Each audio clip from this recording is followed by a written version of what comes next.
Before you begin your social media efforts, go over Section 4.2 in the HomePro by Design Policy and Procedure document.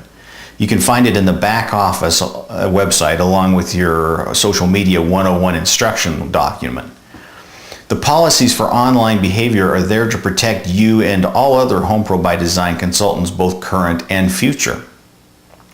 Now for the gory details, you can go through Section 4.2.1 through Section 4.2.37, but I can break it down into 5 basic principles of which you need to be most aware.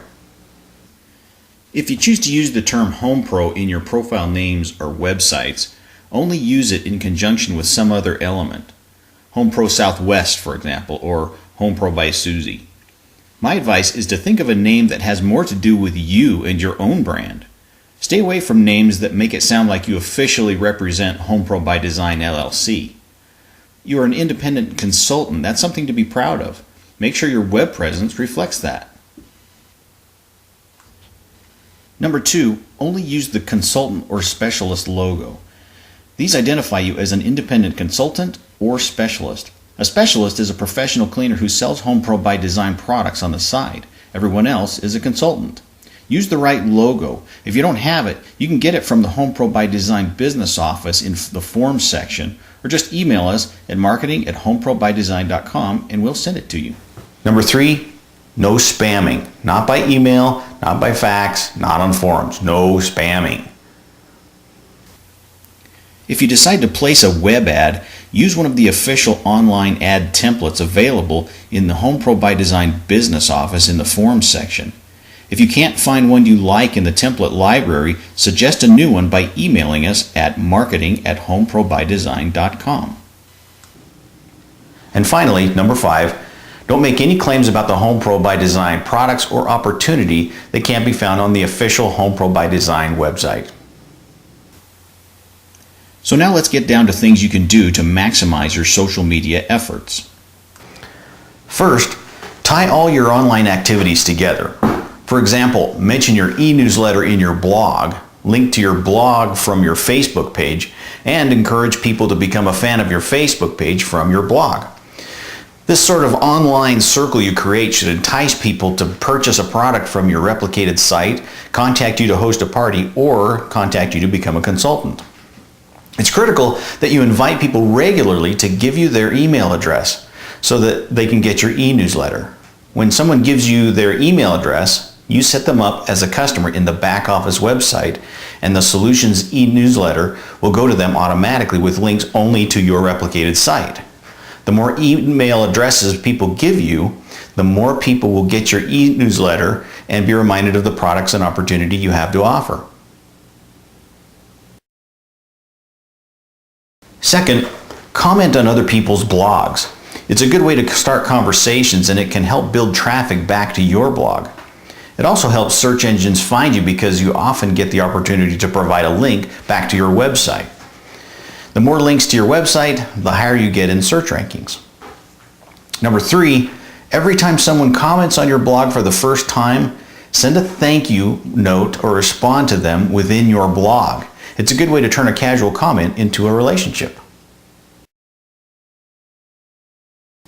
Number 4, on Facebook, LinkedIn, Twitter, and other sites, make sure your personal profiles are all complete. Use them to drive traffic to where you want it to go. If you can, drive traffic first to your blog if you have one, and then to your website. It gives you the opportunity to build credibility with your audience before you begin selling. Number 5, wherever possible, use a picture of yourself. People want a picture, a link, and a bio. If you can afford it, it's best to get a great professional headshot done and use it in all your social media profiles. Make it a headshot, nothing else. And don't use an old picture. Make sure there's a good description of you with a little something about your background.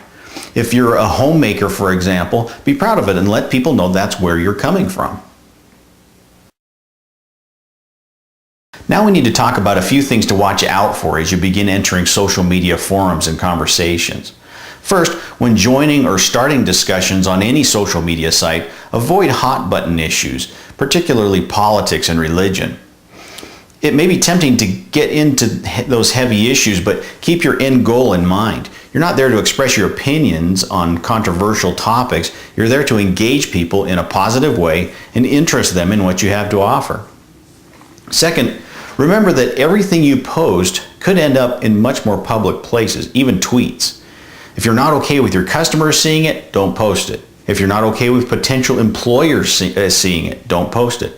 If you're not okay with family seeing it, don't post it.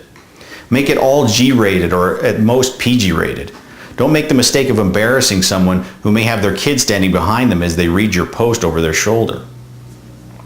Finally, when you undertake social media activities as a consultant of HomePro by Design, just remember that you're not just representing yourself, it's also the company you represent along with every other HomePro by Design consultant. We all depend on one another to create and maintain a professional reputation for honesty, reliability, and quality. There are a few online tools you can use to help you find the right people to talk to. Use search tools like search.twitter.com to find people with the same interests as you. It'll show you in real time who's talking about whatever search term you input. Another useful tool to use is tweetdeck.com. It lets you set up search columns that will inform you when someone is talking about the search terms you want to see. Twilio.com lets you search people's bios using specific keywords. It's another good way to find people to talk to. Remember, when you find someone to talk to, do not sell to them right off the bat.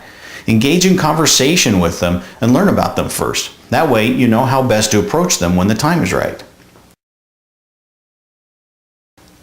It takes a good amount of time and patience to have an effective social media presence. I like to do it while I watch TV at night. It gives me something to comment on. You might learn to enjoy it, and if you're consistent and patient with it, you'll find the people who want what you have to offer through HomePro by Design.